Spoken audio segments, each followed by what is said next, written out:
السلام عليكم، وش راكم؟ وش أخباركم؟ إن شاء الله تكون صحتكم النفسية والجسدية بخير. فيديو اليوم راح نهضروا على الوحدة، وهل هذه الوحدة حاجة مليحة ولا مش مليحة، وكيفاش تستغليها ولا كيفاش تخرجي منها. في حال عجبك المحتوى تنسيش تعملي لايك وسبسكرايب. اللهم أدخلنا مدخل الصدق وأخرجنا مخرج الصدق واجعل لنا من لدنك سلطانا نصيرا. بزاف بنات يخافوا من العزلة، يحسوا بالوحدة حاجة تخوف، بصح في الحقيقة مرات الوحدة هي الطريقة تاعك باش تكتشفي روحك وتقربي من ربي سبحانه. أكثر ناس نقتدوا بهم في موضوع الوحدة هم النساء المذكورين في القرآن. عندنا سيدة مريم عليه السلام حست بالوحدة في أصعب لحظة، بصح ربي ما خلاهاش ورزقها وساندها. يعني حست باللي كامل البيبان مغلوقين في وجهها، وحست تاع الصح باللي راهي وحيدة. وشوفوا كيفاش كرمها ربي سبحانه، تقربت من ربي وآمنت به، وكان اليقين متاعها بربي كبير بأنه الفرج قريب. وشوفوا ربي كيفاش رفع مقامها وكتب صورة باسمها. عندنا المرأة الثانية واللي هي آسيا زوجة فرعون. هذه الإنسانة كانت عايشة مع أكبر طاغية، أكبر طاغية لدرجة يتحدى ربي سبحانه ويقول أنا ربكم الأعلى. تخيلوا كيفاش كانت عايشة وسط الظلم، وسط الضغط النفسي والجسدي. كانت عايشة مع إنسان فرعون. شوفوا نسيت اليوم الله يفرج عليهم كيفاش عايشة مع زوجها الظالم. وشوفوا يعني كيفاش تغيظك.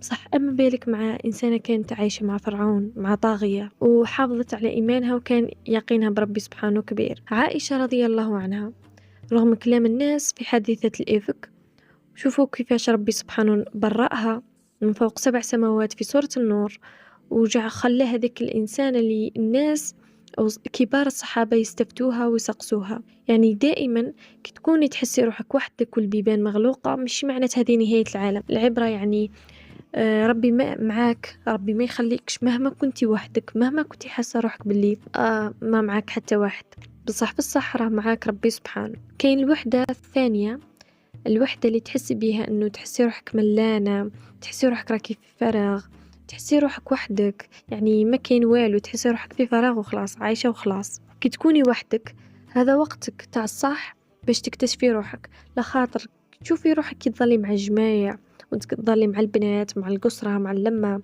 ما تقدريش تيماجيني روحك، ما تقدريش تفهمي روحك، ما تقدريش تطرحي أسئلة على روحك. شغل الصوت تاع الجماعة هذيك ولا صوت اللمة هذيك يغطي على صوتك، ما تقدريش تفهمي روحك، ما تقدريش تعرفي روحك شكون انتية. دائما هذيك اللمة راح تنسيك في روحك. لخاطر كي تكوني وحدك راح تقصي روحك، انا وش راني ندير هنا، كون انا وش نحب، وش هي الغاية تاعي من العيش هنا، وش هي الاثر اللي لازم اخليه في الناس، وش هو يعني كي نموت انا الناس بواش راح تتفكرني، وش هو الاثر اللي حنخليه، هل كي نموت راح يبقى لي أثر ولا برك نتنسى وخلاص. هذو الأسئلة كي تكوني وحدك تفكريها من جو في بالك. كي تكوني مع ناس ودائما مع ناس ما تخليش وقت لنفسك. وإذا راكي وحدك ما عندكش صحبة صالحة وحابة تكون عندك صحبة، كيفاش تختاري الصحبة؟ تيك شغل كي تكوني في الوحدة وفي الفراغ راح تقولي أي طفلة خلاص خير، أي طفلة وصايي تكون صح. وأكبر غلطة ديريها، لخاطر في هذيك الدقيقة تاع تختاري أي وحدة تكون صاحبتك، يعني ما خيرتيها لا على مبدأ ولا على تربية ولا على أخلاق ولا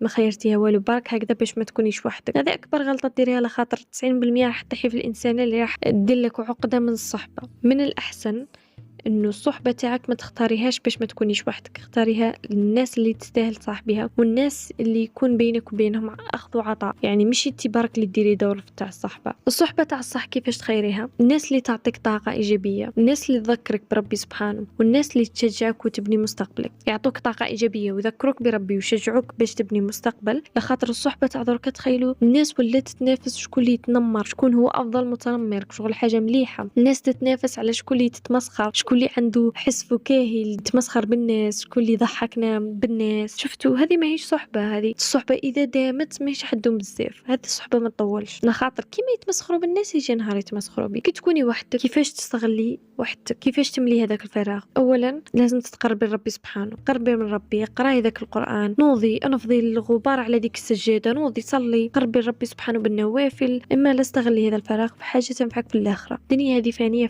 حاجة ثانية القراءة قراءة، كتابة، تعلمي إنه دائمًا ما تكونيش هكا، لازم تتعلمي دائمًا، أنتِ نهار تتعلمي راح تطيحي في ناس متعلمين، في ناس قاريين، في ناس مثقفين، تعلمي مثلًا تقراي قصص أنبياء ولا اقراي روايات ولا اقراي كتب، تعلمي اسمعي لي بودكاست كي تكوني تغسلي في الماء، ما ديريش كيتمان وتبدي ديري الغناء، بدليهم بلي بودكاست، الإبداع، تعلمي ترسمي، ديري تصميم، ديري حاجة، أي حاجة ما كنتيش ديريها وتمنيت ديريها ديريها، الفراغ هذا راه نعمة بزاف ناس تتمناه. وآخرها حبيت نعطيكم نصائح باش تتجاوزوا الخوف من هذه الوحدة. الوحدة راهي حاجة عادية، الوحدة راهي فرصة، راهي فرصة ما تقدريش تلقايها. الفراغ راه كي تتحاسبي عليه عند ربي سبحانه، عمرك فيما أفنيتيه، عمرك واش درتي فيه. الناس راح تتمنى يكون عندها فراغ. أولا عارفة بلي ربي سبحانه هو الرفيق الحقيقي، الرفيق الحقيقي هو ربي سبحانه. النهار اللي تتقربي من ربي سبحانه راح يبعث لك الناس اللي يستاهلوك. ثانيا الوحدة ماشي نقص، هي قوة إذا عرفتي كيفاش تستغليها. يعني كي تكوني وحدك وتحسي روحك وحدك ماشي لأنه انت فيك حاجة غلطة، ولا راهي برك قوة ونعمة إلا عرفتي تستغليها. ثالثا ما تحاوليش تملئي الفراغ بالناس وخلاص، خاصة بالناس الخطأ. 90% راح تطيحي في الناس الخطأ. املي وقتك، يعني حاولي تستغلي وقتك لنفسك، تلقائي حيجوك الناس هذوك اللي حابة تكوني معاهم. آخرها خمي دايما وش راح نكون بعد عام. يعني كي تشوفي روحك راكي في الفراغ ابداي اطرحي على روحك الأسئلة وابداي تخدمي على إجابات هذوك الأسئلة. وفي الآخر إذا حسيتي بالدنيا مسدودة عليك فكري باللي الإنسان اللي ذكرهم ربي سبحانه في القرآن حسوا بالنفس الشيء وأضعاف، وشفتي كيفاش ولاو عبرة لازم نقتدوا بها. القرآن راه ماهوش برك كتاب مقدس، لا راه منهج. القصص هذه المذكورة في القرآن ماشي محطوطة وخلاص، لا، باش احنا نعتبروا منها، باش احنا ندول والحكمة منها. الفرج يجي بعد الصبر، والوحدة تقدر تكون بداية كبيرة والنجاح كبير في حياتك. وهذا هو كان الفيديو تاع اليوم، إن شاء الله تكونوا استفدتوا ولو بذرة من الفائدة. استودعتكم الله الذي لا تضيع ودائعه، ونشوفكم في الفيديو الجاي إن شاء الله.